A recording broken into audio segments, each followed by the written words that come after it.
အပိုင်းနှစ်မဖွင့်တဲ့တကား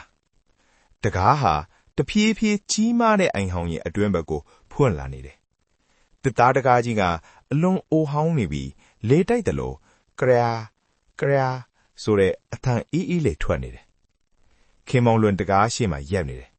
သူ့ရဲ့နှလုံးခုန်တန်ကအနှဲငယ်မြန်လာတယ်ရွာတွေကလူတွေအားလုံးကတပြိုင်နက်သူ့ဘက်ကိုလှည့်ကြည့်နေကြတယ်သူတို့မျက်လုံးတွေကအကြမ်းထူးခြားနေတယ်မင်းကလေးကသူ့လက်ကိုအမြန်ဆွဲလိုက်တယ်မင်းမကြည့်နဲ့မဝင်နဲ့သူမအထံကတိတ်တိတ်ခဲဖြစ်ပြီးမဲ့အလွန်အရေးကြီးတယ်လို့ကြားရတယ်ဘာကြောင့်လဲ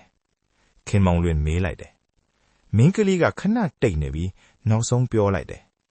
ဒီအိမ်ထဲဝင်သွားတဲ့သူတွေမနဲ့လင်းရင်မရှိတော့ဘူးလေတိုက်တန်းကအနှဲငယ်ပိုကြီးလာတယ်ရွာတွေကမီးအိမ်တွေအနှဲငယ်လှုပ်နေတယ်ခင်မောင်လွင်အနှဲငယ်ပြုံးလိုက်တယ်မရှိတော့ဘူးဆိုတာဘလို့ဆိုလိုတာလဲမင်းကလေးကသူ့ကိုတစ်ချက်ကြည့်လိုက်တယ်သူမမျက်လုံးထဲမှာအလွန်ထူးခြားတဲ့အလင်းတစ်ခုရှိနေတယ်သူတို့ဒီရွာရဲ့အိတ်စိတ်အပိုင်ဖြစ်သွားတယ်ခင်မောင်လွင်ခဏစဉ်းစားလိုက်တယ်ဒါပေမဲ့သူ့ရဲ့စူးစမ်းလိုစိတ်ကကြောက်စိတ်ထက်ပိုကြီးနေတယ်တကားအတွင်းမှာအမောင်ထဲမှာအလင်းနဲ့ထွက်နေတယ်အလင်းကလမ်းရှည်တစ်ခုကိုပြနေတယ်သူတဖြည်းဖြည်းတကားအနားကိုလှမ်းသွားလိုက်တယ်မင်းကလေးကနောက်ကနေအမြန်ပြောလိုက်တယ်မင်းမဝင်နဲ့ဒါပေမဲ့ခင်မောင်လွင်အနှဲငယ်လှမ်းပြီးတကားအတွင်းကိုဝင်လိုက်တယ်အိမ်အတွင်းမှာလေတိတ်နေလဲလမ်းရှည်တစ်ခုရှိနေလဲနေဟန်တွေမှာအဟောင်းဖုံတွေအများကြီးချိတ်ထားတယ်အလင်းကအရန်တောက်တာမဟုတ်ဘူးမီးအိမ်ဟောင်းတွေကတခုပြီးတခုလဲနေတယ်ခင်မောင်လွင်ပထမဆုံးပုံတစ်ပုံကိုကြည့်လိုက်တယ်ပုံထဲမှာခရီးသွားတစ်ယောက်ရှိနေတယ်သူ့အိတ်ကြီးတစ်လုံးနဲ့ရွာလမ်းပေါ်မှာရပ်နေတယ်ပုံအောက်မှာစာတစ်ကြောင်းရေးထားတယ်1998အောင်နိုင်ခင်မောင်လွင်မျက်ခုံးတက်သွားတယ်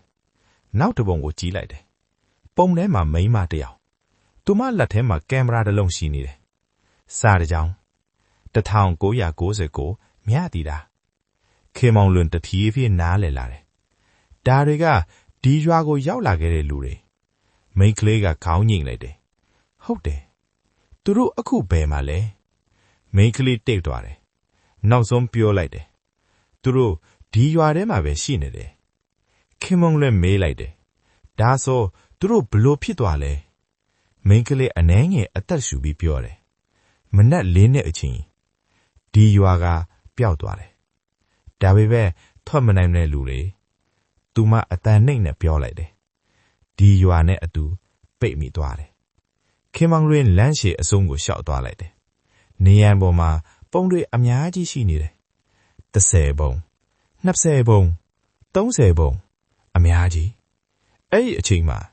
သူတပုံရှိမှရပ်သွားတယ်ပုံထဲကလူကိုကြည့်ပြီးသူ့မျက်လုံးကျဲသွားတယ်ပုံထဲမှာသူပဲဖြစ်နေတယ်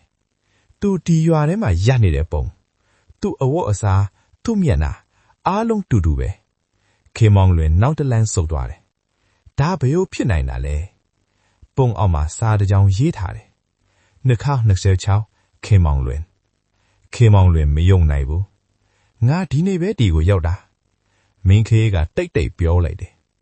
ဒီရွာမှာအချိန်ကမတူဘူးဘာကိုဆိုလိုတာလဲဒီနေရာမှာအချိန်ကသူမလက်နဲ့စဝိုင်းပုံလုပ်ပြတယ်စဝိုင်းလိုလှဲ့နေတယ်ခင်မောင်လွင်တိတ်သွားတယ်အဲ့ဒီအချိန်မှာအိမ်အောက်ထပ်ကနေအတန်တစ်ခုထွက်လာတယ်ခြေတန်းတလန်းနှစ်လန်းသုံးလန်းတယောက်အပေါ်တက်ကိုတက်လာနေတယ်မင်းကလေးမျက်နှာပြောင်းသွားတယ်သူရောက်လာပြီးခင်မောင်လွင်မေးလိုက်တယ်ဘသူသူမအတန်နှိမ့်နဲ့ပြောလိုက်တယ်ဒီရွာကိုထွင်းထားတဲ့သူခြေတန်းကပိုနီးလာတယ်တစ်သားလကဲကကရာဆိုပြီးအတန်ထွက်နေတယ်ခင်မောင်လွင်ရင်ခုန်လာတယ်ငါတို့ထွက်ပြေးရအောင်မင်းကလေးခေါင်းခါလိုက်တယ်